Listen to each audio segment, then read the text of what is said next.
halkani waa xarunta maamulka gobolka Sool waxa maanta si rasmi ah shir saxaafadeed ugu qabtay gudoomiyaha gobolka Sool Cabdiqani Maxamuud Jiire maayarka degmada Laascaanood Cabdicasiis Xuseen Taarwale iyo gudoomiyaha hay'adda SFO Cabdikariin Siciid oo Cabdi waxaana kulankaasi ahaa mid lagu shaacinayay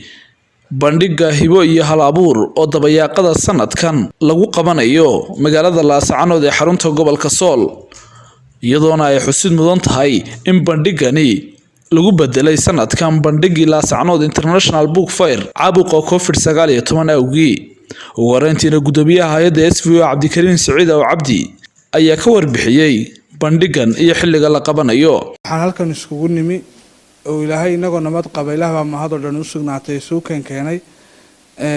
annagoo ka socon SFO iyo dalada Midsool oo iyaduna runtii gacan weyn arrimahan bulshada u qabay naga gacan siisa iyo maamulka degmada iyo maamulka gobolkaba inaanu maanta bulshooyinka gobolka Sool soo bandhigno bandhigii sanadkii dhaweeytoola aan qabanay 2019 December 10keedii Laascaanood International Book Fair in sanadkan duruufo jira awgeed oo xanuunka COVID-19 uu sababay bandhigii weynaa aanu ka baaqsanay guud ahaan inta badan bandhigyadii laga qaban jiray gobolada Somaliland saas oo kale uu baaqsaday sanadkan runtii waad ogeydeen alxamdulillah ilaaha ma hado dhan u sugnaatay sanadkii dhaweeytoole gobolka Sool bandhigii lagu qabtay oo hadda sanad ka soo wareegay wuxuu noqday bandhigyadii ugu quruxda badnaa ee dhammaan geyga Soomaaliyeed laga qabto marka sanadkan maadaama xanuunkaas jiro oo aan rabnay inaanu ka sii weynaysiino sanadkii dhaweeytoole waxaanu oo xanuunka COVID-19 awgeed aan loo qaban karin bandhigaas inuu qabsoomo waxaanu ku bedelnay bandhig kale oo dad badan aysan isugu imanayn aanu ku dhiirigelinayno annagoo ka shaqeynaa wasaaradda waxbarashada Jamhuuriyadda Somaliland aan ku dhiirigeliyay maamulka gobolka iyo maamulka degmadaba aanu ku dhiirigelinayno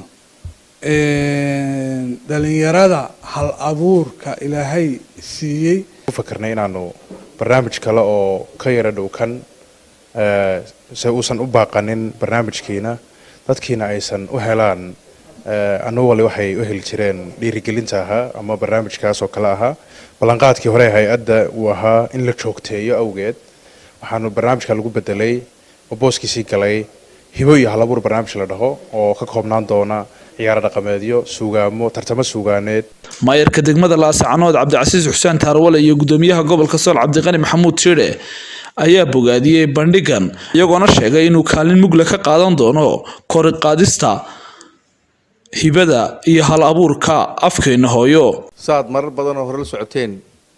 sanadkii 2019 bishii December waxa halkan nooga qabsoomay barnaamijkii Book Fair-ka oo runtii aynu oran karno geeska Afrikaba lagama qaban barnaamij noocaasa milguu lahaa iyo baaxaduu lahaa iyo culays ku lahaa waxaan uga mahadnaqaynaa cid kastoo ka gacan ka geysto saad la socotaan waxa bariga la ballan qaaday sanadkiiba hal mar in la qaban doono bandhiga saad la socotaan waxaan u soo kordhay ilaa bishii March ee sanadkan 2020ka xanuunkan corona-19 oo dunida farabaas ku haya hadeerna mar labaad markii xaaladii degdeg ah la qaaday mar labaad soo laba kacleeyay marka sida aawadeed baa barnaamijkii lagu bedelay sanadkan 2020ka oo sida ay shaaciyeen 27ka December ayaa Laascaanood ka qabsoomi doona Book Fair-ka hore uga mahad celinayna hay'adda SFO iyo Cabdikariin ba juhdiga iyo waqtiga ay galiyeen bulshada inta leeyahay gobolka Sool iyo magaalada Laascaanood la soo keenay runtii waan wax badan oo xadaarada iyo horumarka deegaanka wax ka taray kuna dhaliyo dhalinyaradu inay wax badan akhristaan